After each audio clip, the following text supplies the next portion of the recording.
김규진의 고민과 질문 라디오 고질라에 오신 여러분을 환영합니다. 안녕하세요. 저는 부자병법 김규진 이사입니다. 자, 오늘도 여러분과 함께 부동산 고민 한번 해결해 보도록 하겠습니다. 자, 이제 더위가 한풀 꺾인 것 같습니다. 아침 저녁으로 선선한 바람이 불어오는 것 같은데요. 오늘은 평소와는 조금 다른 아주 기발한 생각을 가진 구독자분의 사연을 소개해 드리려고 합니다. 이분은 단순히 부동산 시장을 따라가기보다는 자신만의 전략을 세우고 있는 분인데요. 오늘 인천의 핫플레이스 송도로 한번 가보도록 하겠습니다.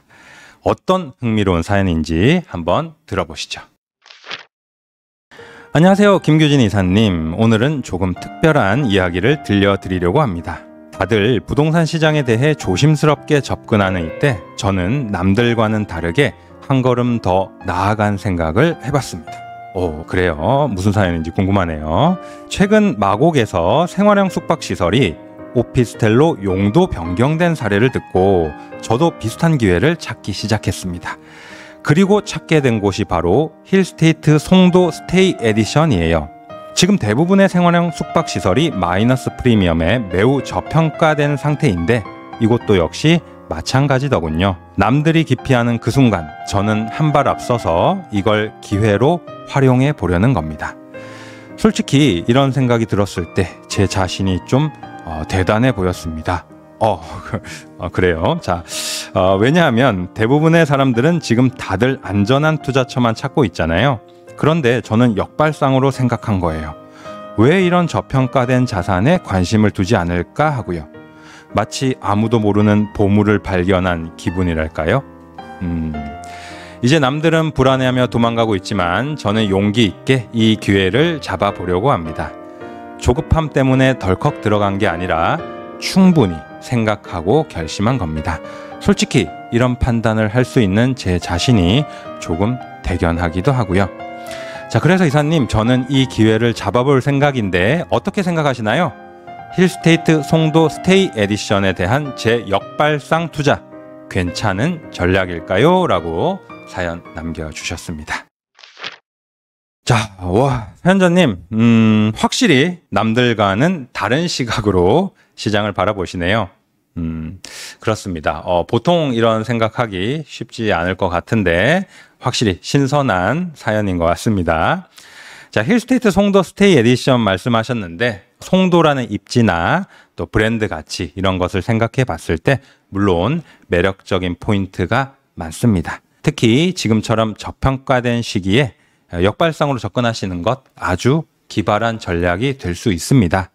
모든 사람이 똑같은 방향으로 움직일 때 또 반대로 움직이는 사람이 결국 더 큰 기회를 잡을 수도 있겠죠. 하지만 저는 결론부터 말씀드리면 찬성 의견 드리기는 힘들 것 같습니다. 몇 가지 생각해 볼 부분이 분명히 있는 것 같은데요.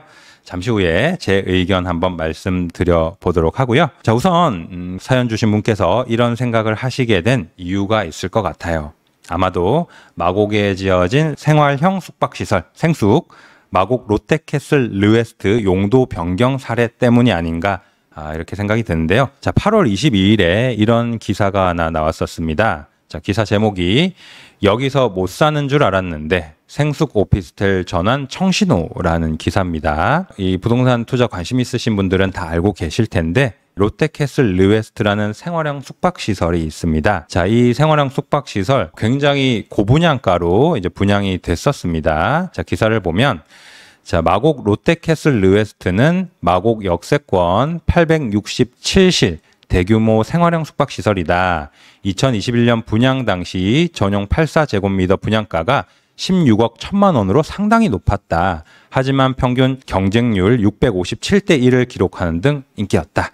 이유는 당시 부동산 시장이 뜨겁게 달아오른 가운데 생숙이 주택법상 주택으로 분류되지 않아서 종합부동산세와 양도세 중과 등에서 배제됐기 때문이다.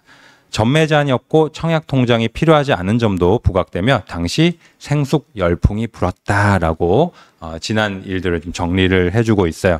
그렇죠. 그 당시에 생숙 이제 규제가 워낙 많다 보니까 대체할 수 있는 어떤 투자 상품으로 굉장히 인기가 많았었습니다. 자, 하지만 여기서부터가 중요하겠죠. 자, 하지만 국토교통부가 생활형 숙박시설을 주거용으로 사용하는 것은 불법이라는 방침을 세우며 외면받기 시작했다.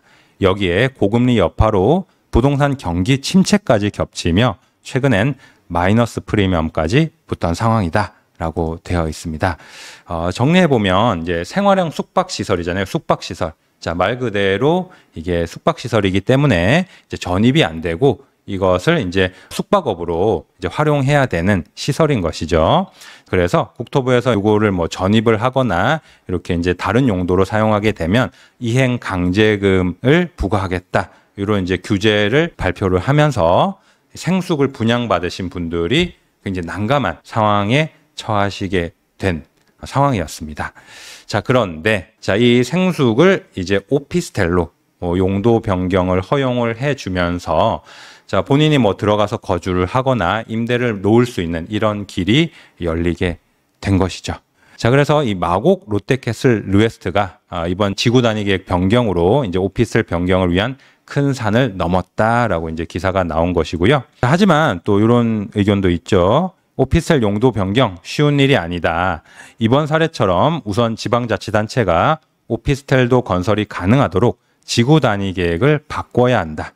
여기에 건축법 규정에 따라서 뭐 바닥 난방도 철거하고 전용 출입구도 설치해야 한다. 또 소방 기준도 충족시켜야 한다. 주차 시설도 마련해야 한다. 이런 조건을 다 충족을 할 때 이제 오피스텔로 용도 변경이 가능하기 때문에 쉬운 일은 아니다라고 기사에서 분명히 또 명시를 하고 있습니다.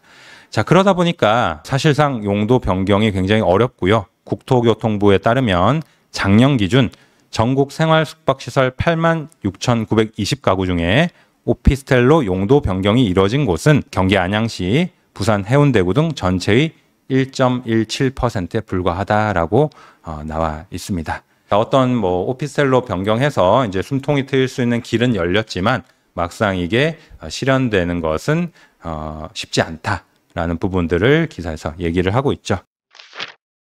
자, 댓글은 어떤 얘기들을 하고 있는지 제가 좀 봐드리면요. 자, 기사에 나와 있는 댓글들인데요. 원칙이 일이 없으니 편법이 판치지. 대한민국은 어쩔 수 없다. 일단 해놓고 버티면 다 해준다. 이런 댓글 반응도 있고요. 또 뭐 주택 없으니 그냥 계기면 전환해주냐. 좀 이제 뭐 분노가 섞인 이런 댓글들이 달려 있습니다. 징징대면 뭐든지 가능한 이상한 나라. 사기꾼과 투기꾼이 살기 참 좋은 나라. 굉장히 부정적인 댓글이 많네요. 기준이 없이 투기꾼들만 도와준다라는 이런 좀 부정적인 댓글들. 즉 다시 말하면 뭐 원래 이제 생활형 숙박시설 또 원칙대로 숙박시설로 운영해야 된다라고 원칙을 세웠다가 또 어떻게 보면 말을 바꾼 것이기 때문에 거기에 대해서 좀 분노감을 표출하시는 댓글 반응들이 있고요. 자, 벌써 1억 가까이나 이상씩 매매가를 올려놨네 라는 댓글도 있는데 아마 이 부분이 조금 포인트인 것 같습니다. 실제로 르웨스트가 오피스텔로 용도 변경이 된다면 가격이 이제 많이 올라갈 걸로 예상을 하고 매물을 거둬들이고 호가가 올라가는 또 이런 현상들이 나타나고 있기 때문에 아마 사연을 보내주신 구독자분도 이런 부분들을 예상해서 역발상 투자 전략을 세우시지 않았나 이렇게 생각됩니다. 자, 다른 댓글도 좀 읽어드릴게요. 자, 고시원에서도 거주합니다. 갑자기 규제법 만들어 벌금을 내라면 어떻게 합니까? 오피스텔로 변경이 어려운 곳이 90%인데요. 퇴로를 마련해 주세요. 기회를 준다면 할 수 있는 방안을 줘야죠. 뭐 이런 댓글도 있고요. 생숙 분양받으신 분들 입장에서는 이런 얘기를 하실 것 같고요. 당연히. 자, 뭐 여기도 또 부정적인 의견들이 대부분이네요. 생숙이 어떻게 주거용이 된단 말인가? 생숙은 숙박시설이지 원칙대로 하자. 이런 의견들이 많은 것 같습니다. 자, 마지막으로 용도 변경을 원하는데 다 안 들어주는 게 형평에 어긋난 것 아닌가? 지산도 이제 다양한 용도 변경을 검토합시다라고. 자, 이분은 지식산업센터를 분양받으신 분 같습니다. 자, 근데 지식산업센터는 뭐 어떻게 용도 변경이 가능할지 모르겠네요. 아무튼 이런 다양한 댓글 반응들 한번 살펴봤습니다. 이렇게 많은 분들이 또 이제 댓글 남겨주셨는데, 자, 그렇습니다. 이 사연 주신 구독자분 역발상 투자 전략 세우셨는데 자, 저는 어떻게 생각하는지 개인적인 의견 한번 말씀드려 볼게요. 저는 개인적으로는 반대 의견 드립니다. 아까도 말씀드렸지만 찬성 의견을 드리긴 좀 힘들 것 같고요. 우선 이런 말씀 드리고 싶어요. 본인이 충분히 생각하고 결심하셨겠지만 혹시 본인만의 생각, 어떤 본인만의 투자 전략에 너무 매몰되어 있으신 것은 아닌가 이런 생각이 듭니다. 자, 우리가 어떤 고민이나 생각을 너무 많이 하다 보면 어느 순간 이 나의 생각이 맞다, 옳다고 단정을 지어버리고 거기에 너무 빠져서 이제 주변을 둘러보지 못하는 경우들이 있습니다. 특히 이 부동산 투자는 많은 자금이 투입이 되기 때문에 이런 부분이 굉장히 치명적으로 작용할 수가 있는 것이죠. 자, 이 투자 전략, 왜 이런 그 부분이 치명적일 수 있느냐? 역발상 투자 전략의 성공과 실패를 가르는 가장 큰 변수가 아직 확정된 사실이 아니기 때문이죠. 지금 이 사연 보내주신 구독자분께서 노리시는 것은 결국 이 송도에 있는 이 생숙도 오피스텔로 용도 변경이 된다면 여러 가지 생숙이 안고 있는 문제가 해결이 되면서 지금 저렴하게 매수를 했을 때 큰 차익을 볼 수 있겠다. 이렇게 생각하고 계신 거거든요. 그러면 이 용도 변경이 되는 것이 확정적인 사실인가에 대해서 우리가 객관적인 판단을 해야겠죠. 하지만 지금까지 용도 변경된 사례를 봤을 때 이 부분은 엄밀히 말해서 케이스 바이 케이스다 이렇게 보는 것이 맞다는 거죠. 사실 생숙이 지금 사회적으로 많은 이슈가 되다 보니까 이 정부에서는 해결을 하려고 하고 있지만 지자체별로 봤을 때는 마곡처럼 될 수도 있지만 이렇게 되는 사례는 극히 일부분에 불구하고 이것을 확정적인 사실로 단정 짓고 어떤 투자 판단을 하는 것은 매우 위험할 수가 있다. 이렇게 말씀을 드리고 싶어요. 결국 이 본인만의 생각이 너무 깊이 몰두를 하다 보니까 내 자신이 조금 대견해 보이고 이런 이제 자부심 이런 것들을 느끼실 수도 있겠지만 저는 여기서 이제 불확실한 미래를 너무 확정적인 사실로 단정 짓고 판단하신 게 아닌가 이런 생각이 드네요. 자, 그리고 두 번째 이유가 또 있습니다. 이 생숙은 투자 난이도가 굉장히 높은 상품이기 때문입니다. 한마디로 하자면 하이 리스크 로우 리턴이다. 이렇게 표현할 수가 있겠네요.